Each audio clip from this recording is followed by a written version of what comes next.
Hi everyone, this is Ravindra Dundra and welcome to my channel. In this lecture, we will discuss the topic from class 10th CBSE second chapter, that is sectors of the Indian economy. In the previous lectures about this chapter, we have already discussed about this different sectors, that is primary sector, secondary sector, tertiary sector, and we have also discussed their important features. What is this primary sector, what is this secondary sector, what is this tertiary sector. So now in continuation with that, the next topic which we are going to discuss is about this comparing these three sectors, how we can compare these three different sectors, because as you all know that in the entire country, if you can take, there are a lot of goods that are produced in the primary sector, there are a lot of goods that are produced in the secondary sector, and there are a lot of services that are generated in the service sector. But which sector is producing more, which sector is producing less, and of course there are some sectors which employ more number of people and there are some sectors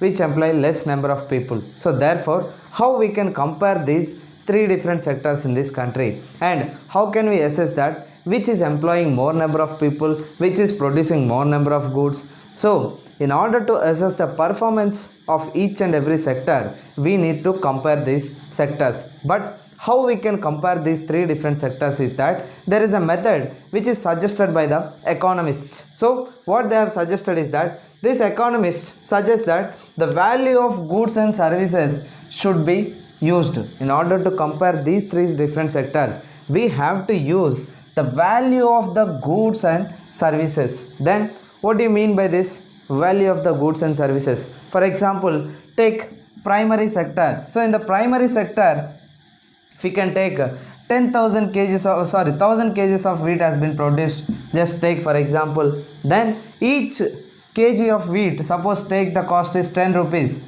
then what would be the total cost? It will be the total value, it will be the 10,000 rupees.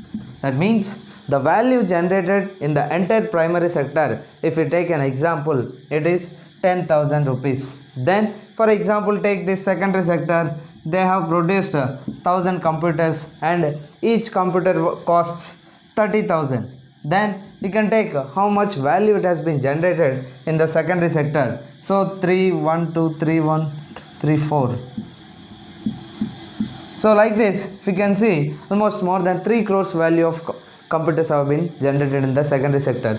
And take for example service sector. So here services generated are also equal to the value of maybe 1 crore. So that means here, if we can see, if we can compare the value of each and every sector, we can easily understand which sector is producing, primary sector, secondary sector or tertiary sector. So here if we can compare, as you can see here, the secondary sector is producing more. So like this, if we can use the value of the goods instead of the goods produced. Why? Because lot of computers may be produced, lot of some other industrial goods may be produced, or even take a small marker pen, so it can also be produced. So like this, n number of goods are produced in each and every sector, and it may be very difficult for us to calculate how many goods are produced. But if we can take the value of this each and every sector, then we can easily compare these different sectors. So by using the value of the goods, we can actually compare these three different sectors. But what they also suggest is that there is a precaution which we need to take before we calculate this value of the goods and services. So what is that precaution is that the value of intermediate goods should not be included. So what do you mean by this intermediate goods, and why we are not supposed to use this intermediate goods? What are first, let me see what are these intermediate goods. Intermediate goods means the goods which can be further manufactured. That means either we can consume that good or we can manufacture even further. For example, take wheat flour, we can consume it by making chapatis, or we can further use it for manufacturing any kind of sweet or biscuit. So that means here wheat flour can be considered as an intermediate good. Why? Because we can use it for our consumption or we can still further manufacture that product. So those goods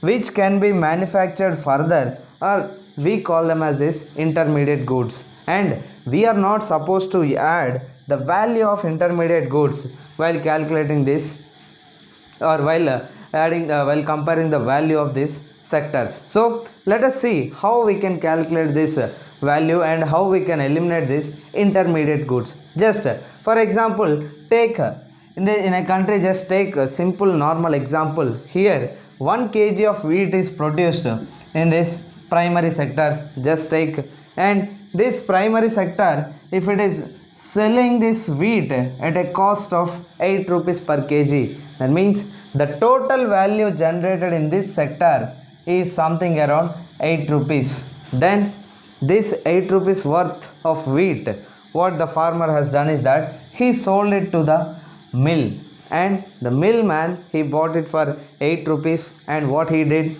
he made it into flour, and after making it into flour, what he did is that the same 1 kg of wheat flour he sold at a cost of rupees 10. So here the value generated by the mill owner is 10 rupees. So then after making this flour, what this mill owner has done is that he again sold it to this biscuit factory, and by using this 1 kg of this wheat flour, they have manufactured 4 packets of biscuits, and each biscuit packet they sold at a cost of 15 rupees. Now it is equal to 60 rupees. So here you can say 3 sectors are involved. For example, take this as a primary sector, and this is this secondary sector involved in this manufacturing, and also you can say service sector also involved. Why? Because these biscuits, they are manufactured in the industry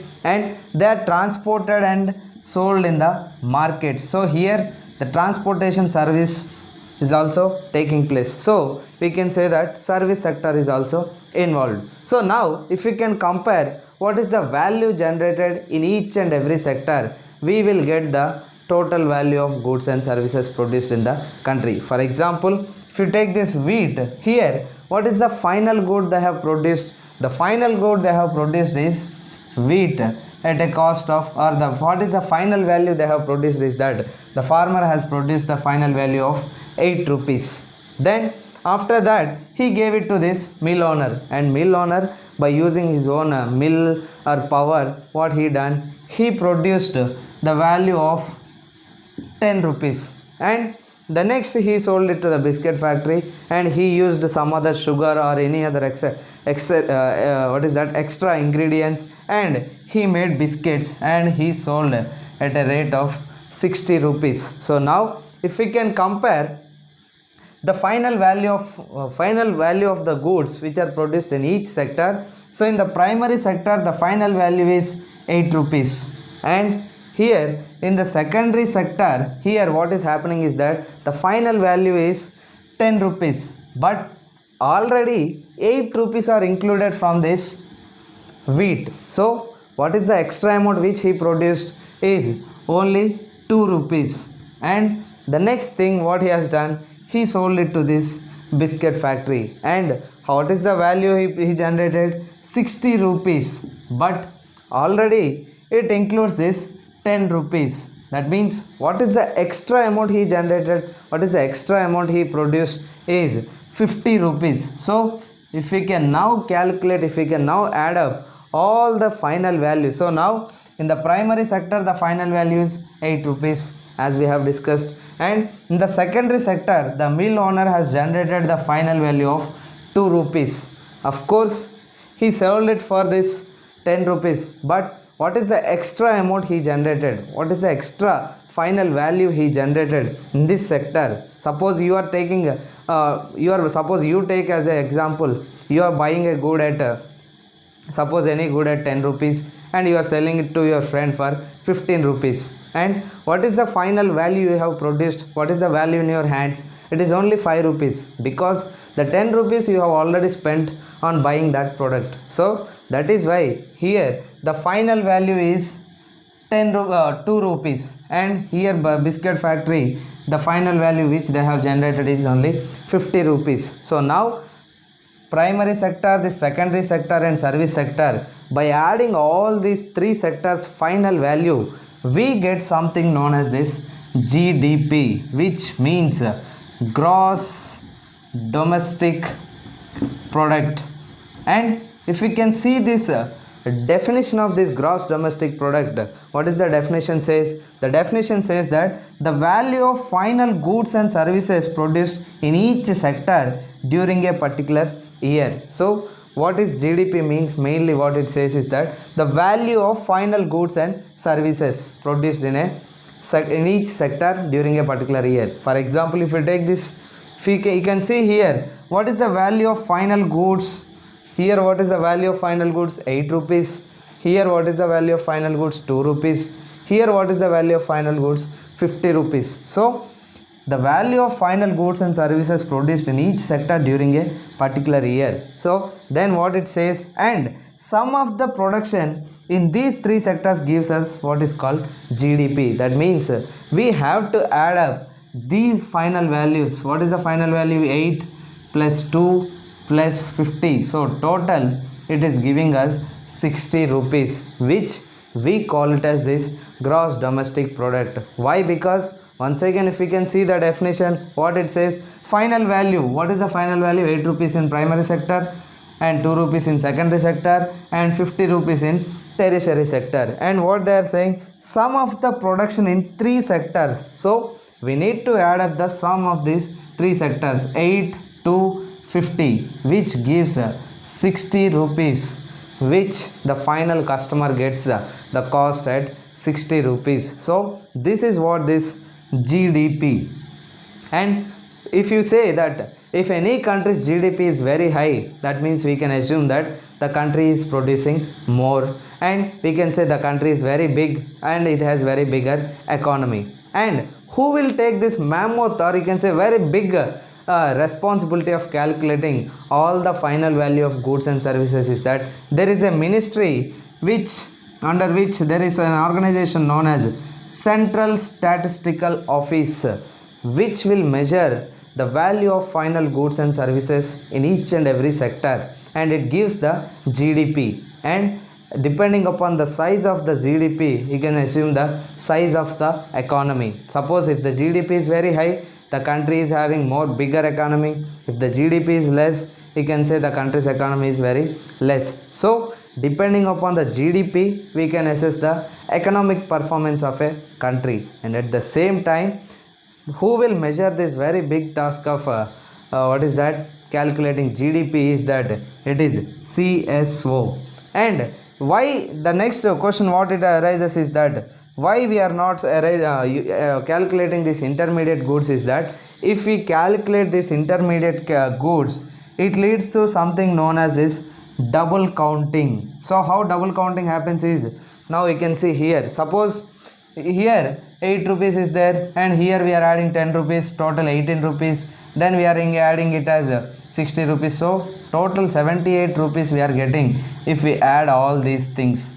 But this, what is happening, it is leading to double counting. Why? Because here 8 is already included here, but again here it is included, and this 10 again it is included in this. So we are adding double time everything, so 2 times everything, which may not give accuracy about the country. So that is why we are not supposed to go for this intermediate goods. So here what are these intermediate goods? Here wheat is known as intermediate good, as well as wheat flour can also be known as this intermediate good. So we are not supposed to add this intermediate goods. So if we add this intermediate goods, what happens is that it leads to this double counting. So once again, if we can see, to compare these countries, what we are going to do, we are finding the value of goods and services in each sector. And how we are finding the value, as I have explained here,